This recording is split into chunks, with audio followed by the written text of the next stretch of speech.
Bien amigos de Radio Victoria o con eso, televisión, bienvenidos. Hoy jueves nos corresponde itinerario académico con el profesor Nairo Mosquera, con el profesor Juan Juan Troconis. Troconis y como invitados José Manuel Serna y Aurelio Useche. En esta ocasión, pues el tema es la crisis académica de siempre, el problema de las jubilaciones, los salarios, o sea, toda esa cantidad de cosas que se han debatido y se han expuesto montones de veces, pero el gobierno no responde ni le da la gana de atender estos requerimientos. Entonces vamos a tratar esto con Genaro, pues porque tiene allí una serie de plantillas que nos denotan pues cuáles son los requerimientos básicos y qué es lo que habría que hacer o qué habría que esperar. Así que Genaro, adelante. Bueno, buenos días. Saludo cordial a todos ustedes.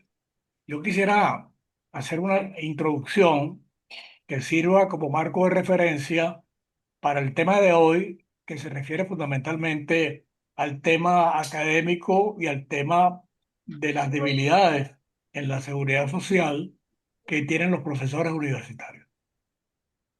Todo se origina ya sobre el diagnóstico que hemos revisado de todas las maneras posibles sobre la crisis venezolana y las implicaciones de la instrumentación del modelo político que maneja un régimen que se apoderó del Estado venezolano. Hemos revisado prácticamente las incidencias y efectos que esta política ha sostenido, especialmente la salarial, donde realmente utilizaron un mecanismo de igualitarismo y que destruyó prácticamente a la comunidad académica, sometiéndola a la humillación de valores de ingreso casi de subsistencia. Ahora llegó la hora de comenzar a concretar medidas que se articulen con el programa Tierra de Gracia, que tiene una serie de aspectos que implican comenzar a hacer planes concretos y sugerencias determinantes para poder resolver en la reinstitucionalización, un gobierno transitorio y finalmente acciones importantes para el desarrollo del país. En estos días estuve conversando con algunas personas que tienen la responsabilidad de definir planes de acción, entre ellos, por ejemplo, el económico, donde la doctora Sari Levy, que pertenece a este grupo, hizo un par de intervenciones y una de ellas pública, citando los antecedentes de la crisis económica y cómo abordarla desde el punto de vista de, del ahorro, de las deudas, del financiamiento de la deuda, la reestructuración de la deuda, los efectos que tienen en los sectores sociales, salud, agricultura, producción, manufactura, educación y la respuesta fiscal que hay que dar sobre la base de las teorías monetarias nuevas. Eso centró una discusión en un plan de acción para abordar los temas correspondientes al sector económico y social del país. Igualmente, Antonio Casanova, responsable del área educativa, en el plan Tierra de Gracia, fijó los elementos fundamentales de lineamientos generales como son recuperar la educación, especialmente la educación básica y media, examinar los temas de movilidad social, el tema del diagnóstico que se ha hecho de la situación docente en lo que respecta a sus valores, éticas y el tema familiar y los ingresos familiares. Y por último, Pedro Urritiyuta habló de la legitimidad y de la contribución que tienen que hacer los profesionales que están en la diáspora para poder arraigar y centralizar una serie de problemas de una manera efectiva con la experiencia que se tiene en distintos temas y especialmente abordar lo que se refiere a la visión democrática, a las relaciones diplomáticas a la ayuda internacional y todo el tema de la migración que tiene que ser abordado de una manera determinante. Ese enfoque, como ustedes pueden observar, implica la formulación de planes de acción.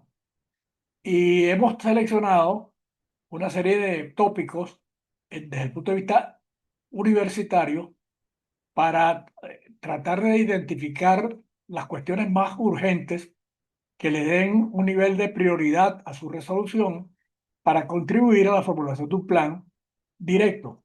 Y yo escogí dentro de ese análisis al tema de la seguridad social porque los profesores universitarios están en este momento sometidos a dos factores muy tremendos en el impacto familiar.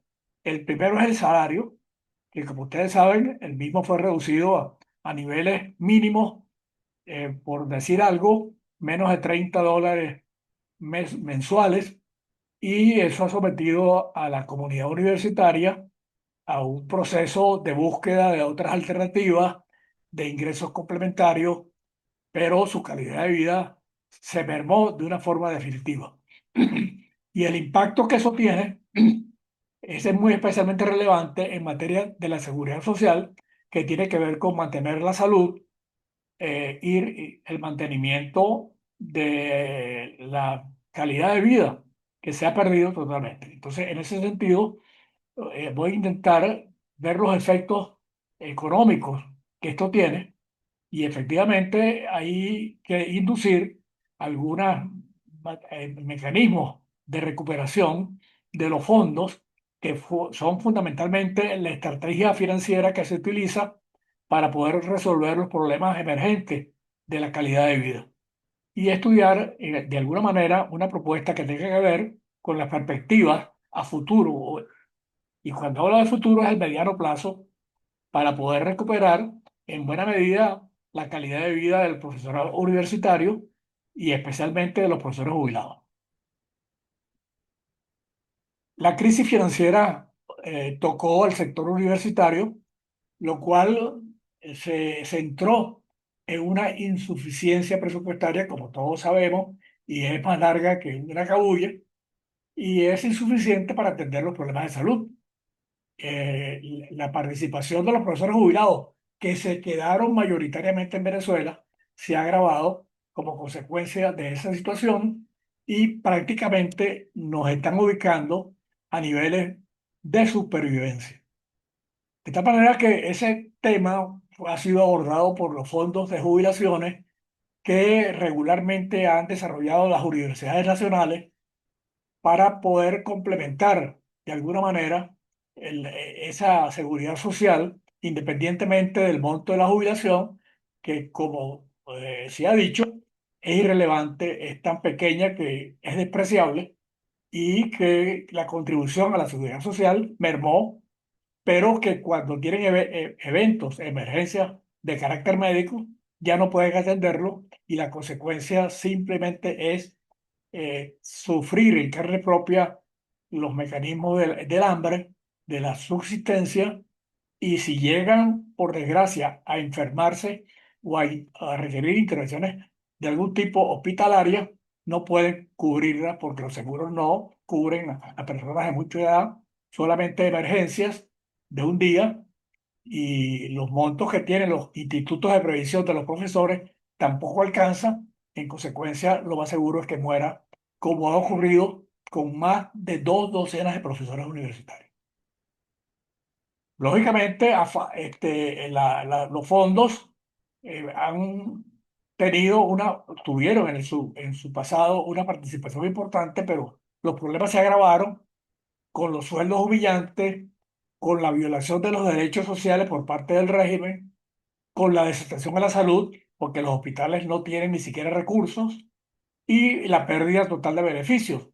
En otras palabras, esa seguridad social no se puede cubrir y los costos médicos mucho menos, y hay una incapacidad del sistema asegurador de enfrentar esa pobreza inducida por los bajos sueldos y las contribuciones de primas que no pueden ser cubiertas.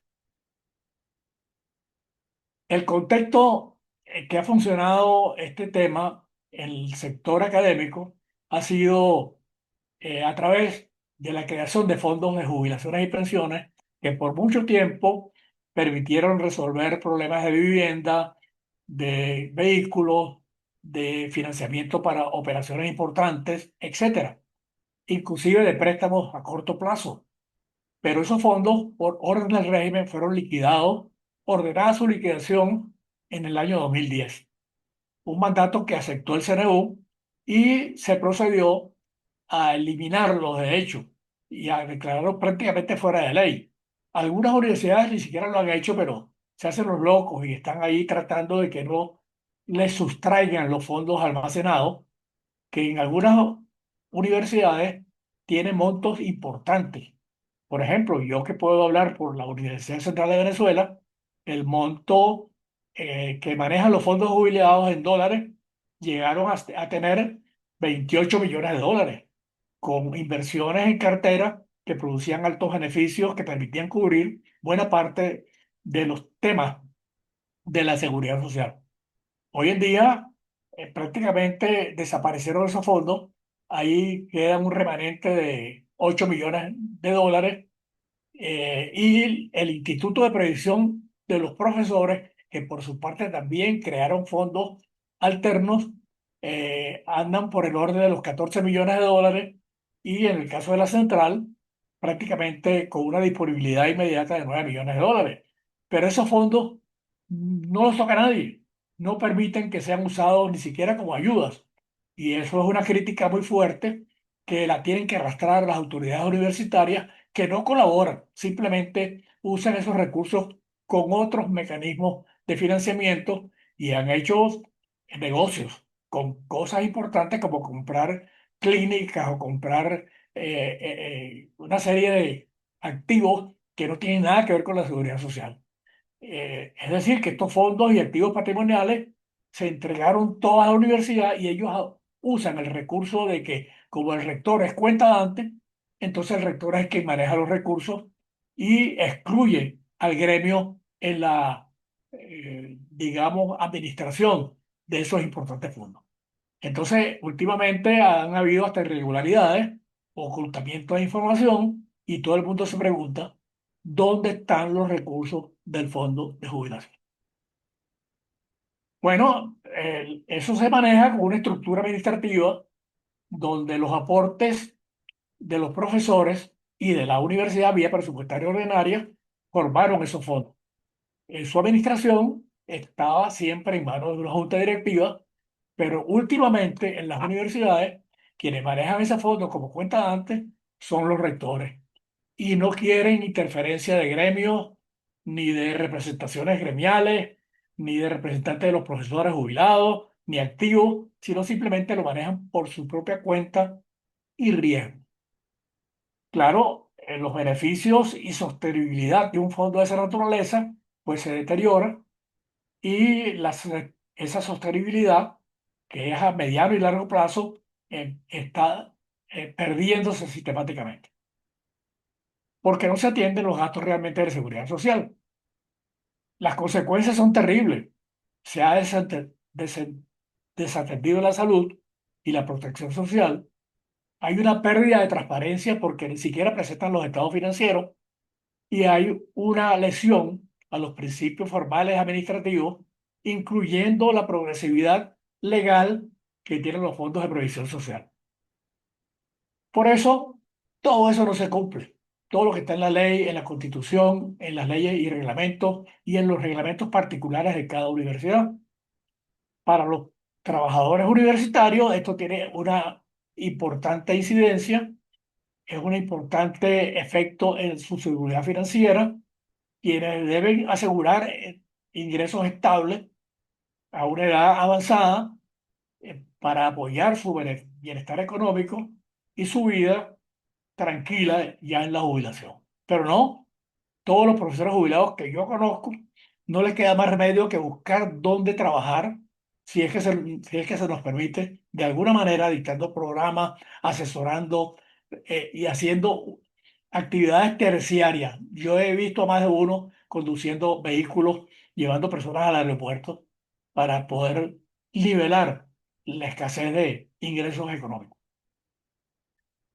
Bueno, requerimos, por supuesto, la mejor calidad de vida, que esperamos que en el plan de Venezuela de Gracia se recuperen los salarios de alguna manera, con una estrategia económica bien clara que no afecte las previsiones de la teoría monetaria, cuya desbalance es tremendo y que hasta ahora hay una enorme cantidad de factores que originaron esta crisis de los fondos y que realmente tienen que ser solventados por el impacto que tienen en la situación económica.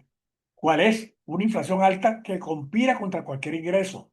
Aquí todavía, ya que estamos hablando nuevamente de hiperinflación, se han afectado los activos que tienen los fondos y además hay una perversidad, tiene otro nombre del régimen, de casi disminuir y administrar de forma centralizada los fondos jubilados y entonces anuncian, como lo han hecho el día de hoy, esta semana pagaremos las jubilaciones, que son una ridiculez que no llegan a $100 y que además los del Seguro Social, y que además tienen un fondo de guerra que será previsto entregarlo dependiendo de cómo se haya manejado en colaboración con el régimen.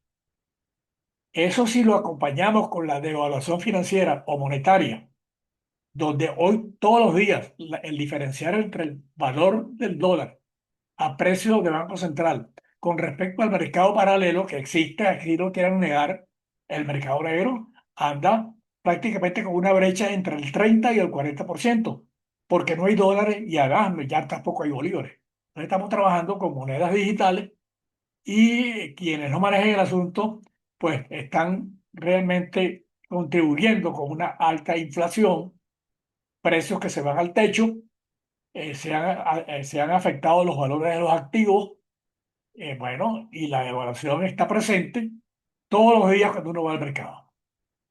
Eso requiere una serie de planes alternativos, de cambios legales y normativos, de reformas legislativas inducidas que tienen que ser sometidas urgentemente a revisión para ponerse a derecho, cuya dinámica está acompañada o baila pegada con los cambios normativos, con la incertidumbre que regimentan el sistema salarial de los profesores universitarios adscritos a las universidades.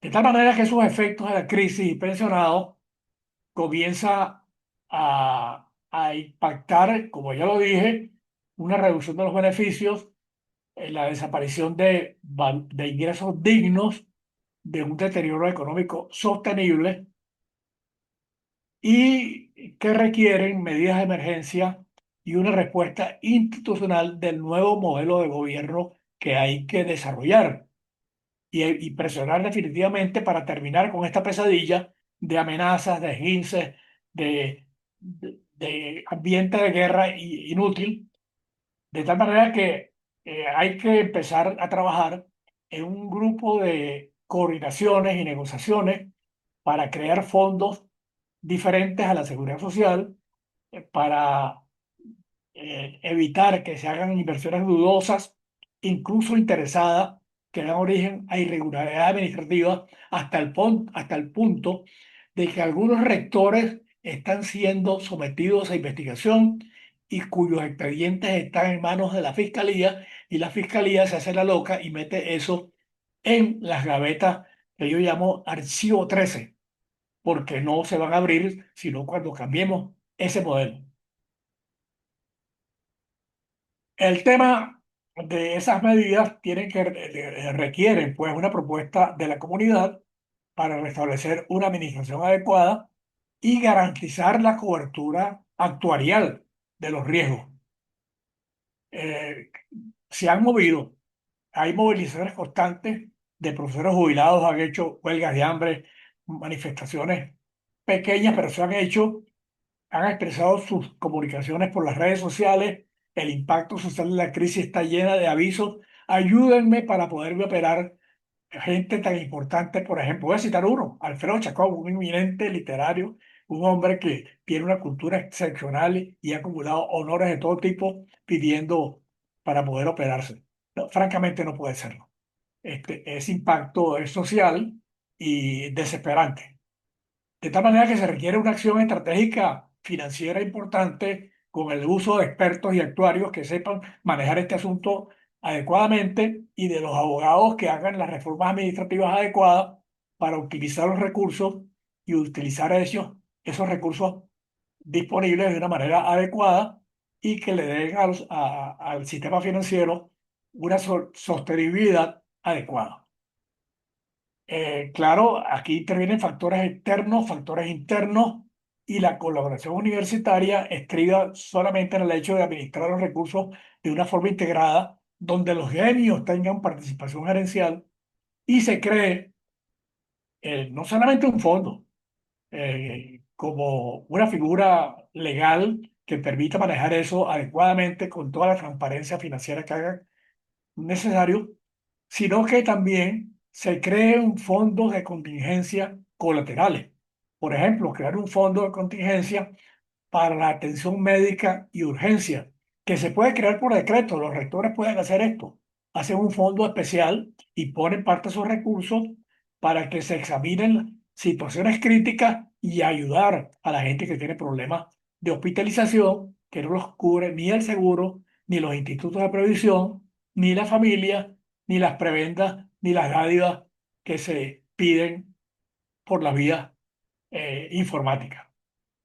Se requiere entonces intervención interna de la contribución de las universidades, de sus docentes que tienen experiencia en la materia, pero también externa, de compañías de seguros que quieran involucrarse en medir el impacto que este sistema tiene y que es masivo por lo demás, donde hay compañías de seguros que se han aprovechado apoyándose en las estrategias del gobierno. Por ejemplo, el Ministerio de Educación decidió, con una decisión del Consejo de Ministros, de crear y de contratar una compañía de seguro.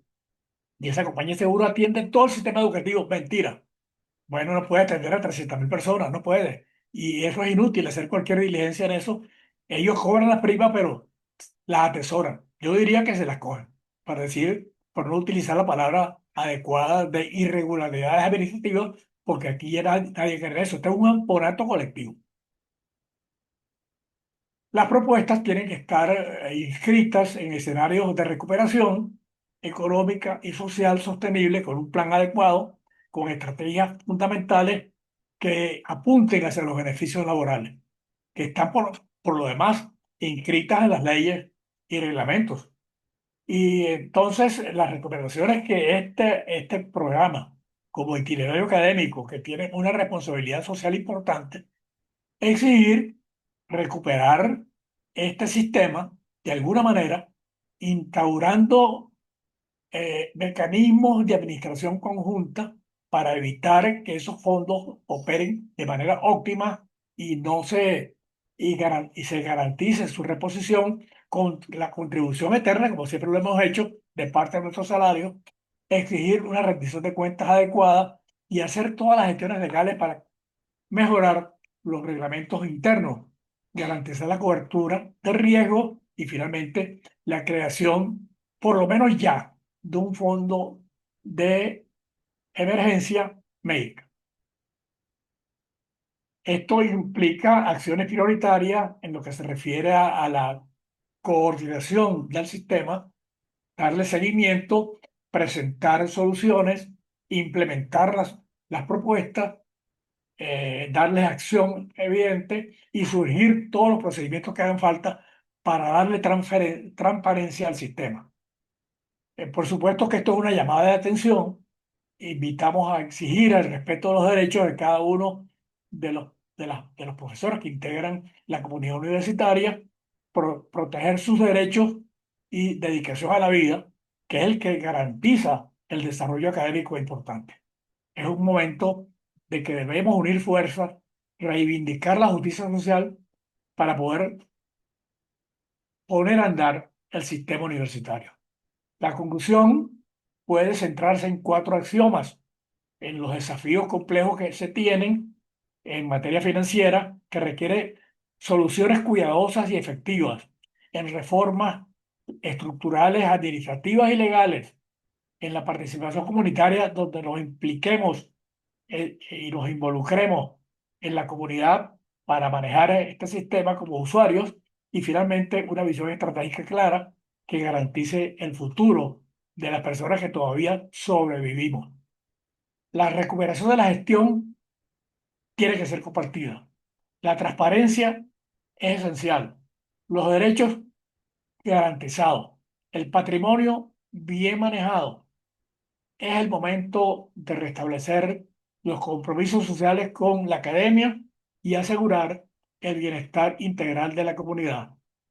La historia, estimados amigos, no se construye con palabras, sino con acciones. Esto es una directriz que está sujeta a un trabajo que debemos preparar para formalizar con una documentación el aporte que este programa hace a la vida social académica.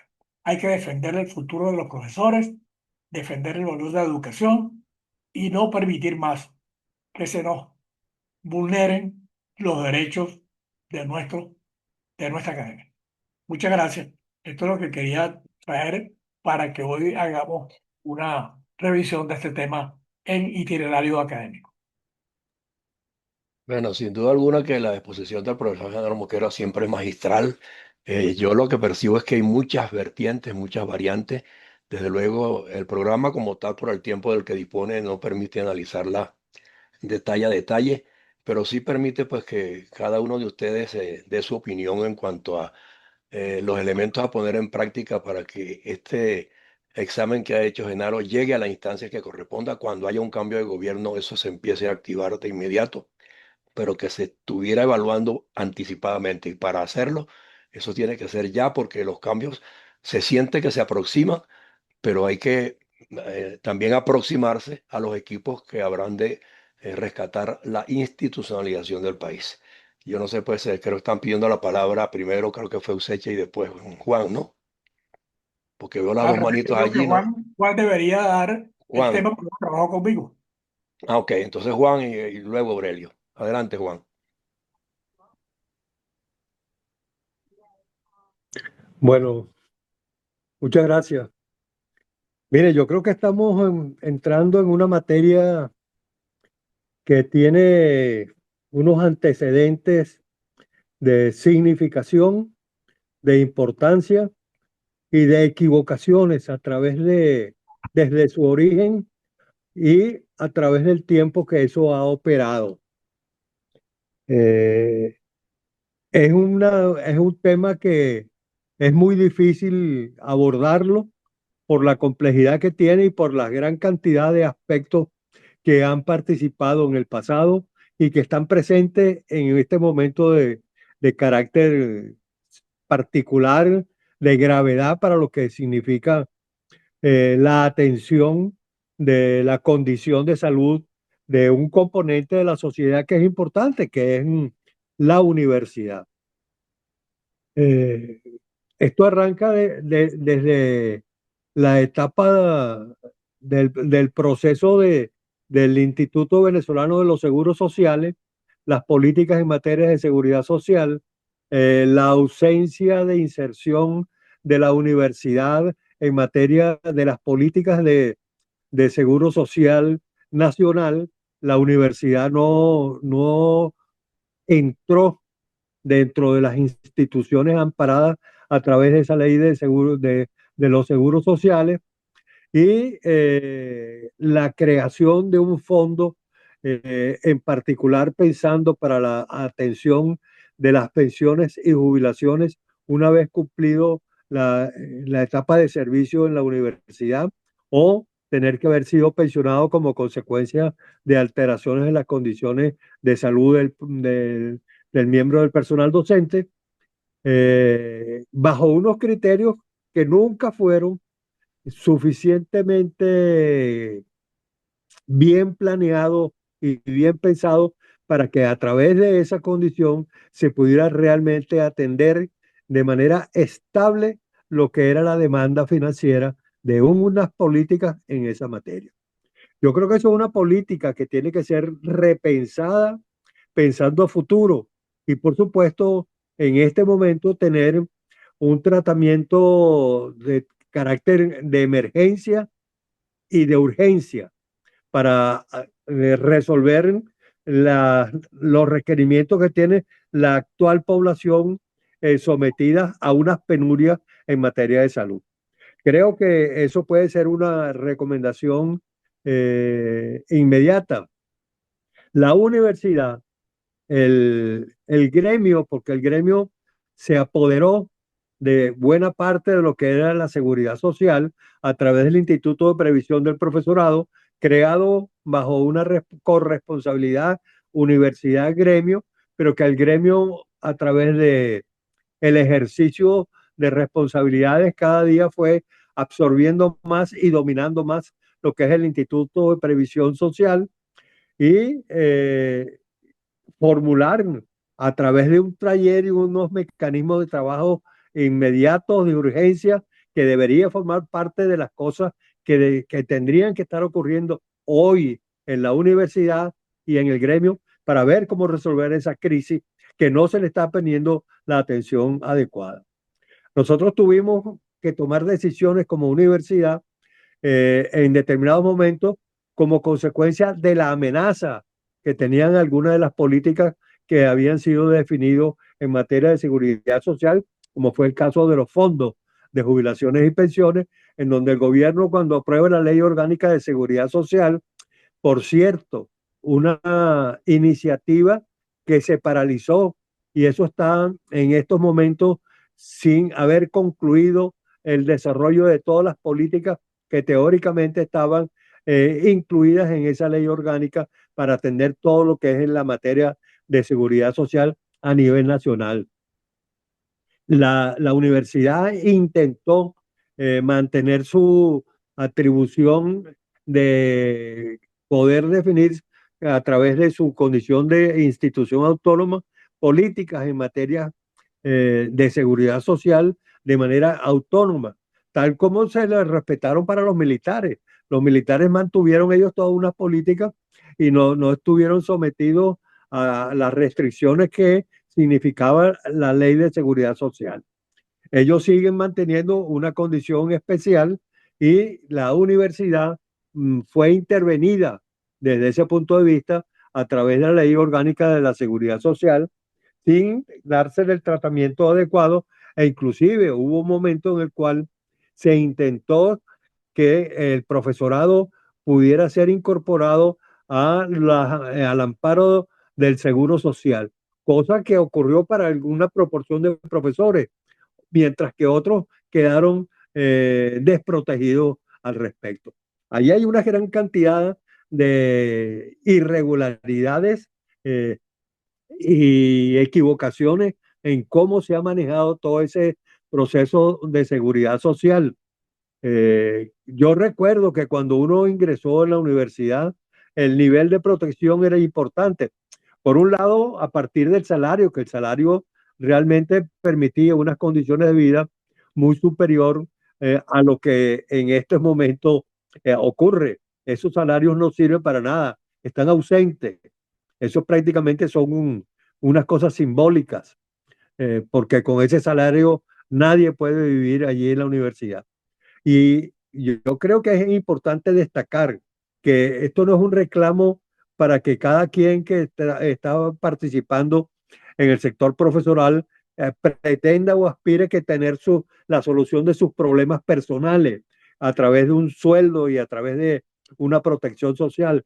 Esto significa la academia, significa la formación de recursos humanos para el país y significa desarrollo científico y tecnológico, porque ese proceso en Venezuela ha estado ubicado fundamentalmente a nivel del sector universitario.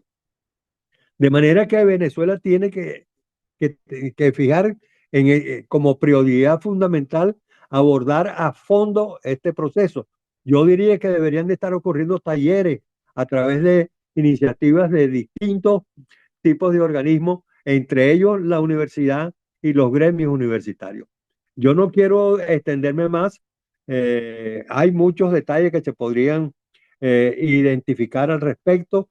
Uno tuvo la oportunidad de estar involucrado no solamente ocupando sillas como en condición de autoridad universitaria, sino también desde el punto de vista gremial y participando a través del IPP, a través del Fondo de Jubilaciones y a través del mismo Consejo de Profesores Universitarios Jubilados, que podríamos eh, particularizar en muchos de los aspectos que deben de ser tratados y desarrollados al respecto. Solamente creo que es importante eh, arrancar de que la jubilación tendría que ser revisada inclusive, porque nosotros no podemos seguir jubilando a personas con 50 años de edad. Ya la vida nos lleva hasta los 80 años y estamos todavía en condiciones de estar insertados en un proceso de participar y ayudar a resolver problemas del funcionamiento de la sociedad. De manera que este es un problema muy complejo. Está en riesgo la estabilidad no solamente a nivel de Venezuela. En Venezuela es más grave porque la diáspora inclusive alteró toda la pirámide ocupacional y todo lo que es la estructura laboral en el país. Nosotros, esa población juvenil que debería estar haciendo aportes para garantizar el financiamiento de la población ya que salió del sistema laboral y que ya contribuyó en su pasado, pero que ahora debería de estar recibiendo protección para poder seguir funcionando, eso está alterado de manera profunda y difícilmente nosotros vamos a poder garantizar, como ya en efecto está ocurriendo, la estabilidad del sector laboral que está fuera del sistema por haber alcanzado los años de servicio correspondientes. Bueno, yo creo que es un tema que es digno de tocarlo con particularizaciones muy importantes y debemos de hacer una revisión del proceso desde los orígenes, porque nos podría dar muchas luces sobre lo que no podemos seguir, los errores que no podemos seguir cometiendo hacia el futuro. Han habido muchos errores en eso, errores que pudieron taparse un poco como consecuencia de la bonanza petrolera que permitió que teniendo nosotros una teórica política en materia de jubilaciones y pensiones, esas jubilaciones y pensiones seguían siendo pagadas a través del presupuesto universitario.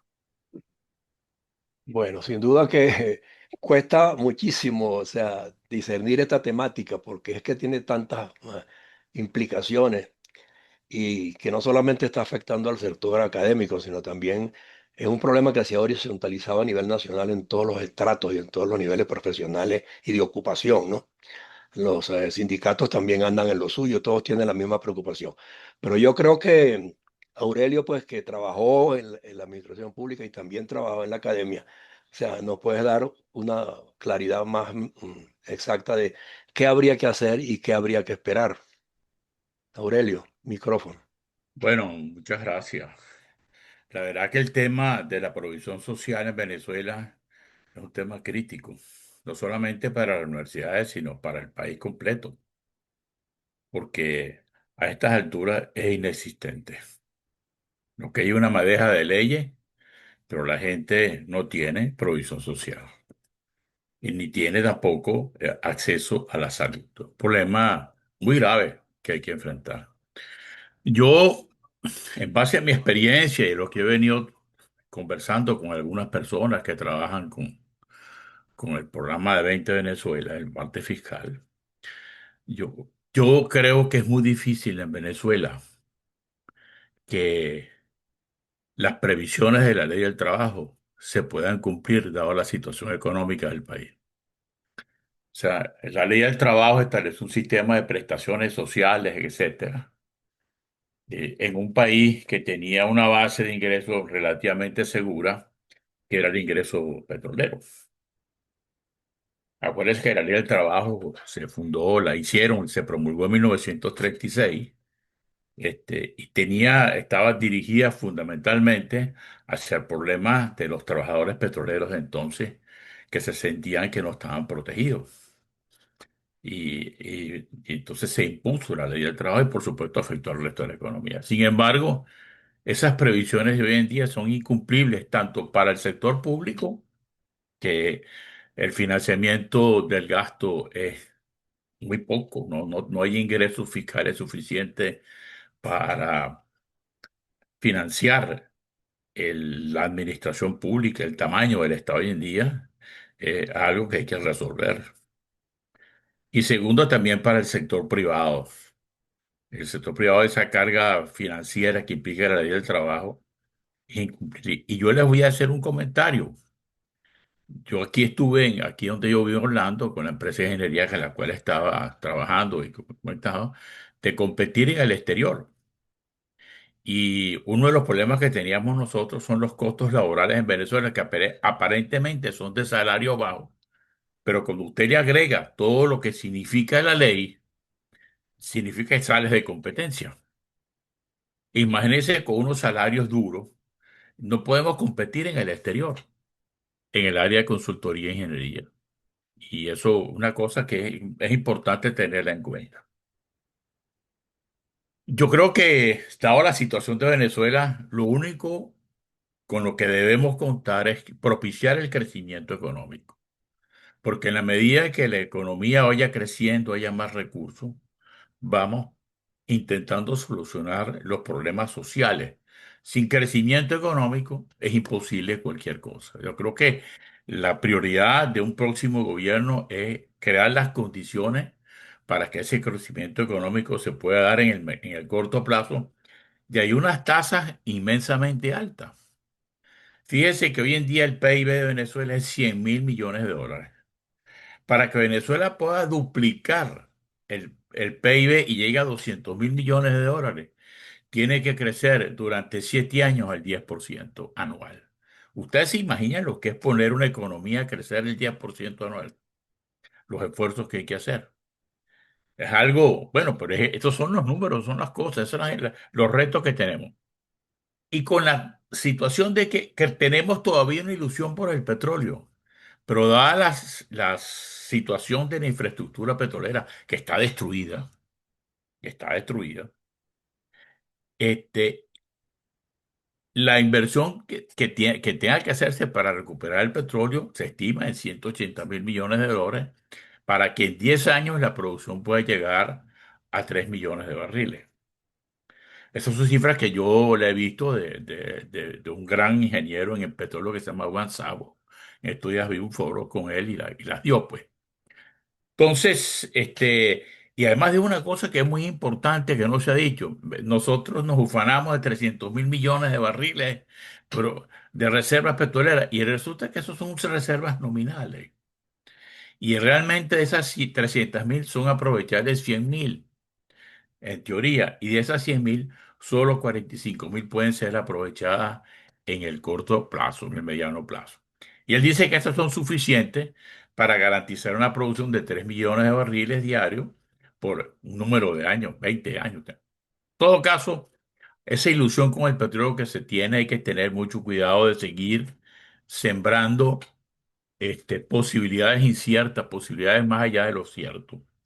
La industria petrolera en Venezuela pues tomará un tiempo y yo imagino que en 5 años estará por el orden de los 2 millones de barriles si se logra que los inversionistas extranjeros vengan al país, para lo cual hay que lograr, por un esfuerzo de financiamiento externo con los multilaterales, estabilizar las cuentas fiscales, porque si usted no estabiliza las cuentas fiscales, no le entra el problema de la inflación, porque la causa de la inflación en Venezuela fundamentalmente es los desequilibrios fiscales y también los de balanza de pago. Entonces, se está contando, como hizo Argentina Milei, con un préstamo del Fondo Monetario Internacional de cantidades significativas para poder equilibrar la economía en el muy corto plazo y poder entonces crear las condiciones legales, económicas, para que la gente pueda venir a invertir en Venezuela, porque todas las empresas del exterior van a exigir una serie de situaciones muy importantes. Y además, con el petróleo sucede que nosotros no podemos seguir teniendo esas tasas que se le aplicaban a PDVSA, las tasas de impuestos. O sea, cuando usted calculaba el impuesto fiscal petrolero, usted partía de, de unas tasas, terminaba siendo una tasa como el 60-65% de los ingresos que iba al fijo entre una cuenta, entre los impuestos de regalía y tal, y los impuestos sobre la renta. Entonces, esa exacción de recursos, ninguna empresa petrolera va a ir a Venezuela con eso. Incluso este régimen ha aumentado las regalías, las ha duplicado. Y eso es un tema que hay que entrarle porque para que las empresas petroleras vengan a Venezuela, tienen que tener unas condiciones fiscales propicias para que eso se pueda, para que ellos puedan invertir y puedan ganar dinero, porque a nosotros lo que nos interesa es que ellos ganen dinero para que inviertan más, para que creen más empleo, porque nuestro objetivo es aumentar el empleo y el empleo bien remunerado. Se estima pues que la inversión petrolera en Venezuela puede crear un efecto muy importante en el sector privado, con otras empresas aguas abajo para la prestación de servicios y tal, porque fíjense que Venezuela tiene dos activos muy importantes, y yo siempre digo, uno, el intelecto. Nosotros somos una población muy bien formada. Yo les digo que Venezuela tiene gente muy bien formada.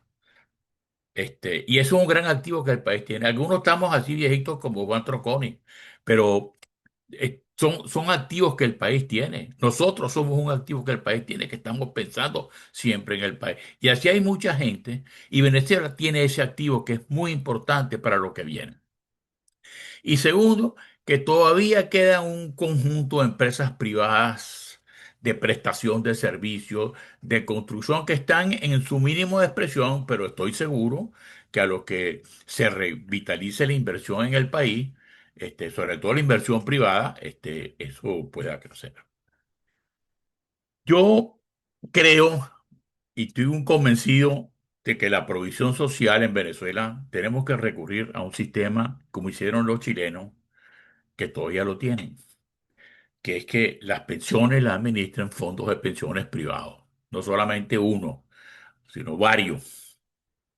Y esos fondos de pensiones privados, para ellos sea un negocio administrar esos fondos, por supuesto, parte de su negocio tiene que ser remunerado, pero que compitan entre ellos ofreciéndole a las personas que coticen allí y que lo seleccionen. Yo quiero que el fondo privado uno sea el que me ofrece las mejores condiciones de bienestar y tal y para acá, y me da tarjeta para consumir y me da una serie de cosas adicionales. Entonces, yo creo que debemos pensar en Venezuela, hacer un sistema administrado de fondos y olvidarnos del seguro social como administrador. El seguro social es una cosa horrible, tanto en la prestación de los servicios médicos como en la administración de los fondos que tiene. Y de hecho, el seguro social vive de lo que le aporta el Ejecutivo anualmente, porque no tiene una cartera de activos que rindan para... De todas maneras, es un problema muy, muy complejo, ¿eh? Muy complejo. Aquí en Estados Unidos, hay una discusión muy grande sobre el seguro social por ese mismo tema de que en un tiempo ha crecido tanto la población de retirados que el seguro social en sus proyecciones económicas va a parecer que tiene problemas para atender las pensiones. Pero es un criterio que yo creo que es importante que lo manejemos, el seguro social, las provisiones. Y después me voy a referir al tema de las universidades. Yo creo sinceramente que el sistema de la gratuidad de la educación en Venezuela superior es insostenible. Las universidades nacionales no pueden contar con un presupuesto para mantener y sobre todo poder remunerar a sus profesores y y que sus profesores tengan, como debe ser, una provisión social adecuada. Yo insisto en que en selección de prioridades es preferir la educación gratuita a nivel primario y secundario que a nivel universitario, porque la población que atiende, o sea, desde el punto de vista, digamos, social, es más importante educar a los niños y a los jóvenes, y tener a ellos una educación gratuita que a la educación universitaria. Por eso yo pienso que los que estamos en este tema de las universidades y que este, pensar en un sistema de provisión social, perdón, de cobrar matrículas en las universidades, de que las universidades tengan un plan de cobrar matrículas.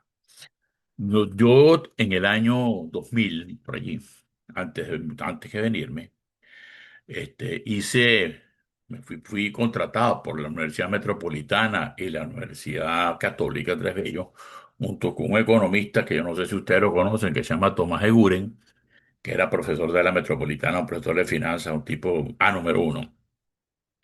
Nosotros diseñamos un sistema que se llama SOFEDUS, que se llama Sociedad de Fomento de la Educación Superior. Y ese sistema SOFEDUS lo diseñamos para financiar las matrículas, financiar a los estudiantes para el pago de las matrículas en las universidades. Desde ese entonces, el padre Ugalde, que es una persona a quien yo respeto mucho y con quien estuve trabajando unos 3 años con él, es una persona que tiene muy claro el tema de educación superior.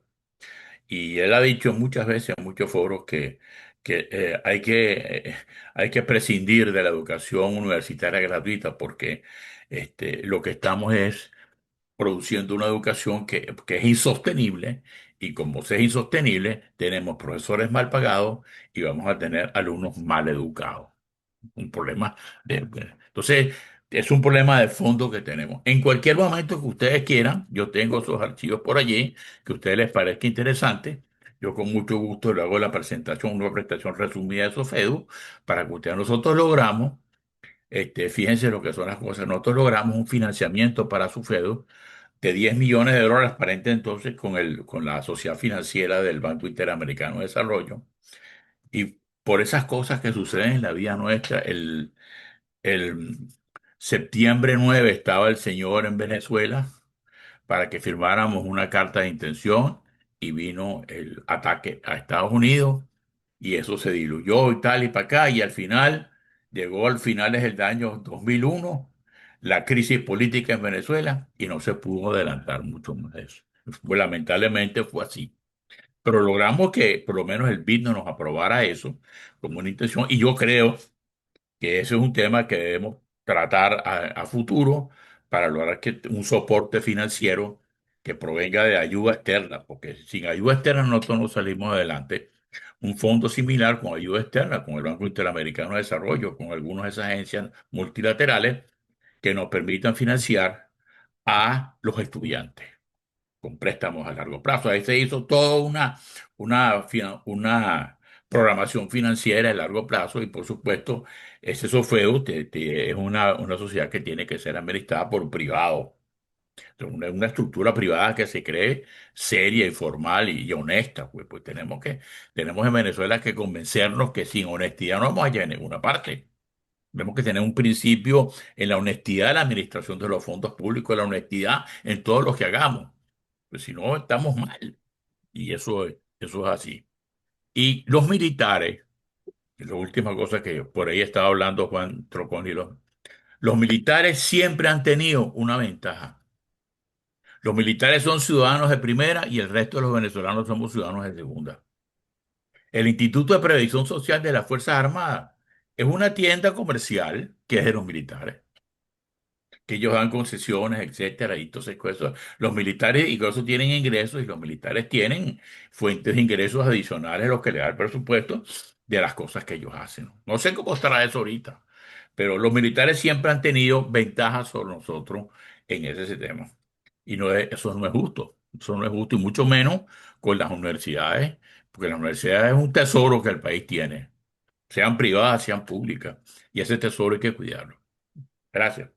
Bueno, yo creo que vamos a terminar con José Manuel Serna porque nos quedan unos 5 minutos. Y entonces el tema es de mucha profundidad, de muchas aristas, como dijimos antes. Y yo creo que esto no va a terminar aquí. Vamos a tener que hacer muchos programas y, si es posible, trasladar algunos talleres también aquí a las redes para que la ciudadanía en general sepa la preocupación y las propuestas que hay para, de alguna manera, en la reinstitucionalización del país, hacer planteamientos concretos que fundamenten la solución de estos problemas tan agudos. Así que, José Manuel, micrófono. Este, bueno, yo voy a ponerme un poquito en otro plano. He estado pensando en esas cosas también por otra vía. Lo primero que yo creo es que nosotros tenemos una economía que está sumamente descapitalizada y que toda la estructura que tenía esa economía es como la de una gran empresa que quebró. Y cuando una empresa quiebra, hay una cosa que se llama eh, comisión de supervivencia, algo así de la empresa, de deudores, una junta de acreedores. Eh, entonces, esa junta de acreedores, que somos las universidades, las empresas del Estado, los acreedores externos de deuda pública, etcétera, si sumamos todo eso, esa deuda es totalmente impagable. Yo no sé si a largo plazo, pero por lo menos un plazo razonablemente eh, realista desde el punto de vista económico no es pagable. Entonces, eso se llama quiebra. O sea, que hay una necesidad de replantear el país.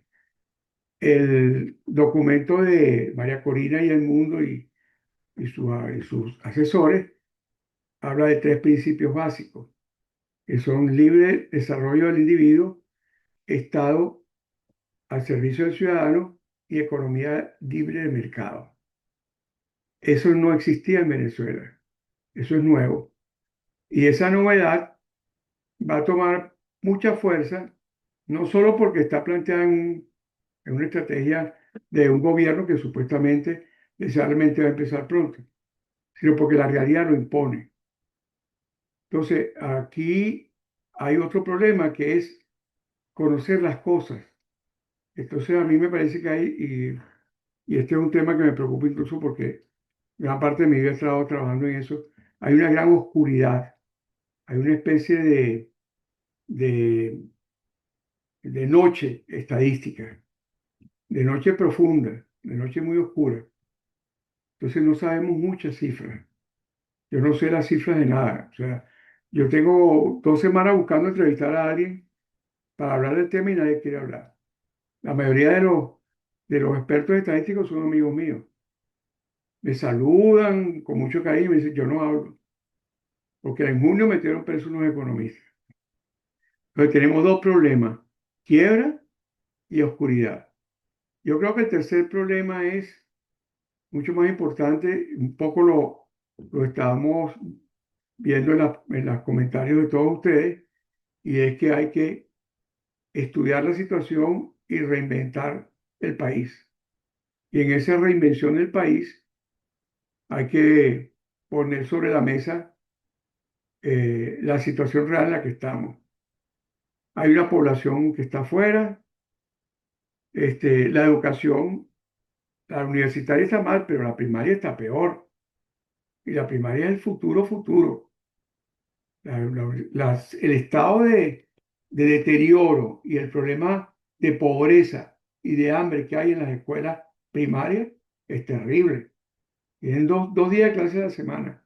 Entonces yo creo que este, podemos tener como decir, como un planteamiento muy sistemático de lo que somos en los supuestos de la Venezuela con la cual funcionaron las universidades autónomas. Esa autonomía no era autonomía financiera, por cierto, era simplemente autonomía académica y administrativa. Pero la financiera, que estaba en cierta forma en una cierta autonomía patrimonial, nunca se ejerció, nunca se desarrolló porque privaron mucho los prejuicios. Uno lo mencionó muy bien Aurelio, de que no podíamos cobrar nada. Entonces tú decías en una escuela, mira, vamos a cobrar tal cosa y te decían que no, que la educación era gratuita. Y eso se acabó, como bien lo dice Aurelio, y el país cambió.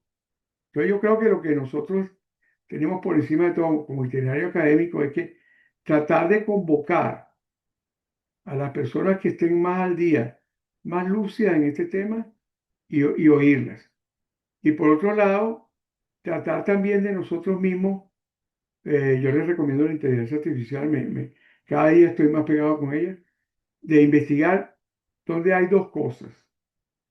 Una cosa que se llama mejores prácticas, benchmarking. ¿Qué están haciendo en la India? Yo ayer hice un editorial que no sé si lo vieron. Hay modelos de educación sumamente económicos y eficientes online. Están haciendo de todo. Creo que hay una universidad en la India que tiene 70 millones de estudiantes. Entonces, nosotros tenemos una situación personal, y ahí voy ya para terminar, que sí es muy crítica. Yo soy amigo de Alfredo Chacón. No sé si le puedo mandar 10 o 20 dólares. Si me dicen cómo lo hago, se los envío. Me duele mucho que Alfredo esté en esa situación. Y Alfredo debe tener como 90 años, debe estar por encima de tu edad. Sí, claro, es mayor que tú. Bueno, entonces, y es una persona que no se merece eso. Y como él, bueno, un día esto me dijeron que se murió el Mundo Aray, un profesor que yo quería mucho. Y por cierto, era chavista y se murió, creo que en Linopia. Entonces, yo creo que ese tema hay que asumirlo fuera del contexto legal, institucional del que estamos hablando. O sea, y ellos creo que tienen, el programa de gobierno tiene una cosa de 100 días, de 100 horas, a lo mejor tiene de 100 semanas, 100 meses. Todo eso va a significar hablar con los organismos internacionales para resolver los problemas de mayor urgencia en materia de salud y en materia de educación. Después vendrán los problemas en materia de derechos laborales y todas esas cosas. Y entonces, bueno, estoy de acuerdo con lo que dice José Antonio.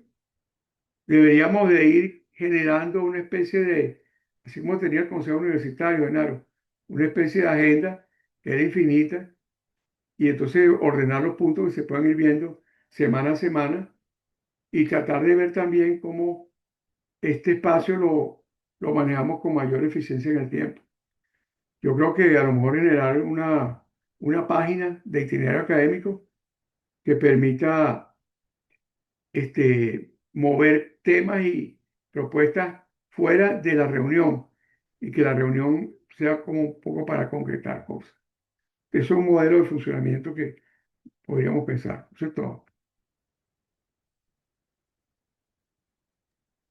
Yo comparto la idea que acaba de exponerle José Manuel, porque nosotros aquí hemos venido hablando de propender a crear secciones y segmentos de Enojo con Eso Televisión, que no solamente sea en la ocasión en que hay una intervención de un vocero en un día de la semana, sino que yo creo que Itinerario Académico ya tiene la posibilidad de ser una separata dentro de Ojo con Eso Televisión, con contenidos muy diversos y muy particulares sobre esta temática, Pero donde puede ser un haya blog. El blog es muy barato. o un blog, ¿no? Y pudiera ser definitivamente pues una manera de que toda esta temática y estos materiales se compendien de una manera tal que cualquiera que quiera acudir a él encuentre inspiración o haga aportes adicionales para ir fortaleciendo las propuestas finales que se vayan a hacer a los gobiernos regionales, nacionales o locales que se instauren en Venezuela. Porque nosotros tenemos universidades no solamente en Caracas, tenemos universidades ya en casi todos los estados del país y ahí cada uno tiene sus particularidades, ¿no? Entonces hay que ir pensando en todo eso, diversificar la temática y que itinerario académico sea eso que dijimos.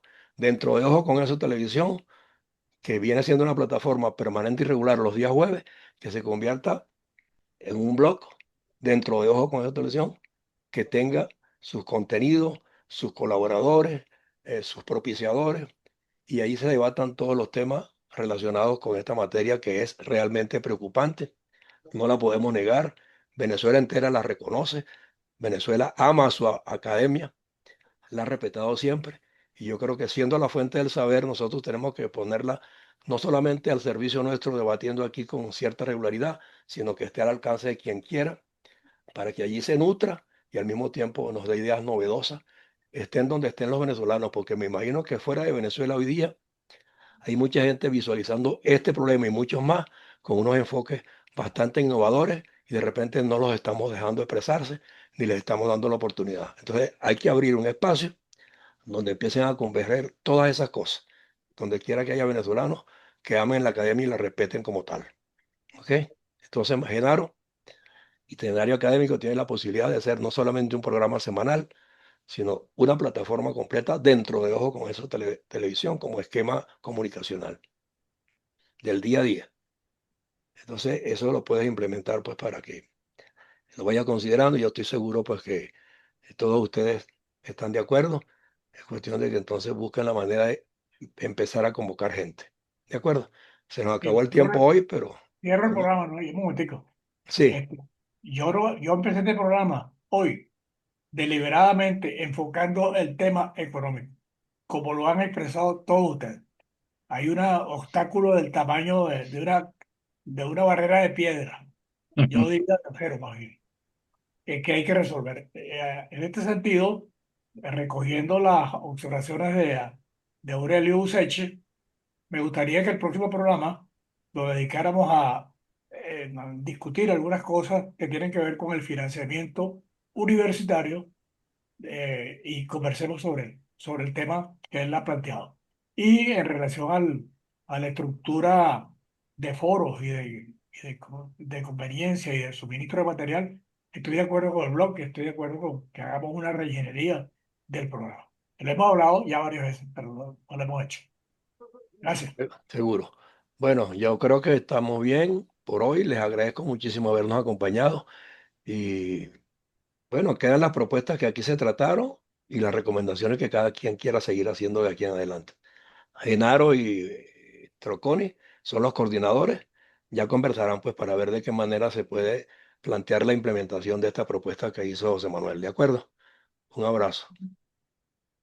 Chao.